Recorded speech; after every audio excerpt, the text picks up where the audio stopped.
Hi everyone, my name is Grace and today I'm going to be telling you guys what I learned this past semester in Literacy 2. This course is very different than I expected it to be. I remember going to class the first day and thinking this course would be a continuation of what I learned in Literacy 1. However, I was pleasantly surprised.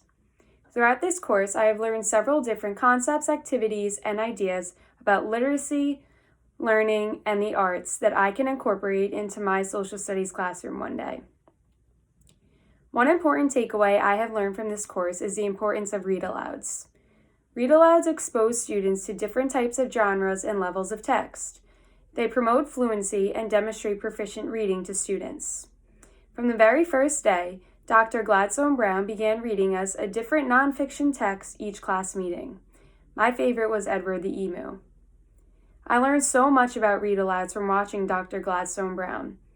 She taught us the importance of practicing your read-aloud beforehand so you can try out different ranges of voice and emotion to truly help your students imagine the story and in their heads. The next important takeaway I learned during this course is the difference between text features and text structures. Text features refers to the parts of a text. For example, the titles, subheadings, pictures, captions, maps, table of contents, index, and bolded words, to name a few. On the other hand, text structures refers to how a text is organized. The most common types of text structures, usually seen in nonfiction texts, are sequence, compare and contrast, cause and effect, and problem solution. Sequence is described when information is presented in chronological order. Compare and contrast is described when topics are identified as similar or different. Description is described when a topic is explained in considerable detail. Cause and effect shows the causal relationship between ideas. And finally, problem solution presents a problem and identifies any potential solutions for it. The next concept I learned about was comprehension skills. When introducing a new nonfiction text to students, it is extremely important that teachers activate students' prior knowledge. Teachers should provide their students visualizations that help them envision the information they are reading and interpret what the writing is about. When teaching us the different comprehension skills, Dr. Gladstone Brown taught us about the KWL charts. A KWL chart is a great tool that teachers can use to activate prior knowledge. This chart asks students, what do you already know, what do you want to know, and what have you learned? Another big takeaway I learned throughout this course was the transmission model of teaching versus the constructivist model of teaching. The transition model of teaching refers to a type of instruction that is mainly teacher-centered. In this type of classroom, the teacher is often seen lecturing as the students take notes.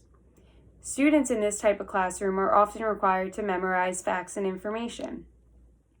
On the other hand, the constructivist model of teaching refers to a type of instruction where the teacher acts as both a facilitator and guide in the teaching and learning process. In this type of classroom, the students have a role that allows them to self-govern and take control over their learning.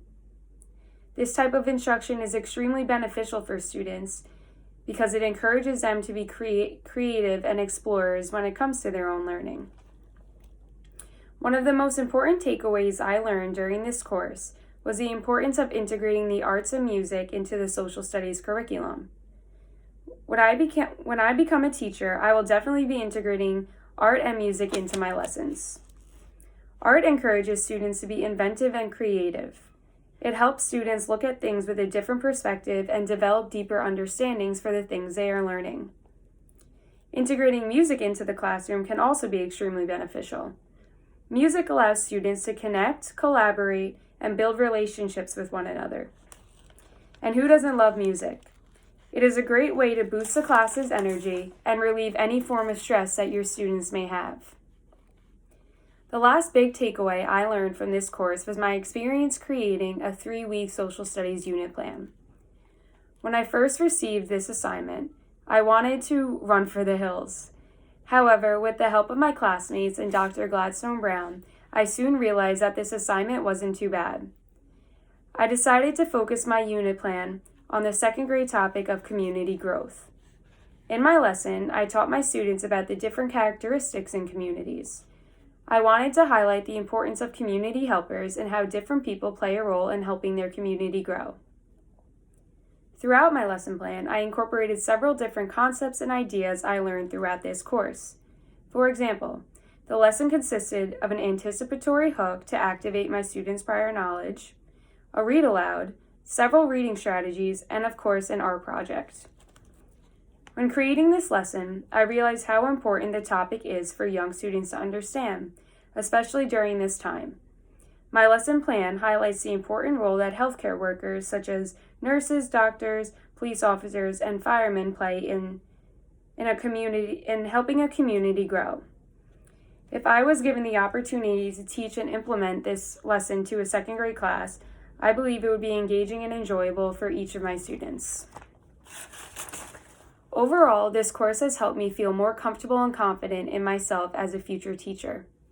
I have learned an immense amount of activities, skills, and resources that I can use when incorporating literacy, learning, and the arts into the social studies curriculum. Dr. Gladstone Brown, thank you for all you have done for us and taught us. I will remember and apply all of the amazing tips and skills you taught us in my future classroom. Thank you.